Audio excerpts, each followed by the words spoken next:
बड़ी खबर से शुरुआत करेंगे। वोटिंग प्रक्रिया में बड़े बदलाव की तैयारी कर रहा है इलेक्शन कमीशन। चुनाव आयोग ने रिपोर्ट वोटिंग की प्रक्रिया शुरू की है। दूसरे शहर से भी अपने राज्य के लिए मतदान करने की सुविधा होगी। नौकरी के लिए या फिर पढ़ाई के लिए जो भी छात्र या नौजवान दूसरे शहरों का रुख कर चुके हैं, उनके लिए एक बहुत राहत की खबर है। प्रवासी वोटरों को वोटिंग के लिए आपको बता दें कि गृहनगर लौटने की जरूरत नहीं होगी।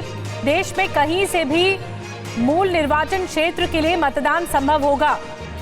और इलेक्शन कमीशन ने आरवीएम पर चर्चा के लिए राजनीतिक दलों को बुलाया है। राजनीतिक दलों से तकनीकी प्रशासनिक चुनौतियों पर राय ली जाएगी। पीयूष पांडे हमारे साथ और ज्यादा जानकारी के साथ जुड़ गए हैं। पीयूष, रिमोट वोटिंग पर जोर दिया जा रहा है और ये एक बहुत बड़ी राहत की बात होगी जो कि प्रवासी वोटर्स हैं, छात्र हैं या फिर नौकरी के लिए एक शहर से दूसरे शहर में लोग जाते हैं, उनके लिए राहत की बात होगी। जी बिल्कुल, ये बहुत अहम कदम है चुनाव आयोग का। सीधे तौर पर ये कहा जाए कि prototype remote electronic voting machine जो है उसके जरिए इसमें 72 निर्वाचन क्षेत्रों का मतदान कराया जा सकेगा। लेकिन इसमें कुछ अड़चने हैं और उसी के लिए राजनीतिक दलों को चुनाव आयोग ने आमंत्रित किया है। 16 जनवरी को इस पर राजनीतिक दलों के साथ और विशेषज्ञों के साथ चुनाव आयोग बैठक करेगा। खास तौर पर इसमें जो रिप्रेजेंटेशन ऑफ पीपल एक्ट है 1950 और 1951, इसके अलावा चुनाव आयोग का जो संचालन नियम है और चुनाव आयोग का रजिस्ट्रीकरण जो नियम है उस पर चर्चा की जाएगी। साथ ही प्रवासी मतदाता को परिभाषित करने और रिमोट वोटिंग को परिभाषित करने पर भी चर्चा की जाएगी। इसके अलावा चुनाव आयोग ने 31 दिसंबर तक सभी राजनीतिक दलों से ये कहा है कि वो अपना लिखित राय भी चुनाव आयोग को दे।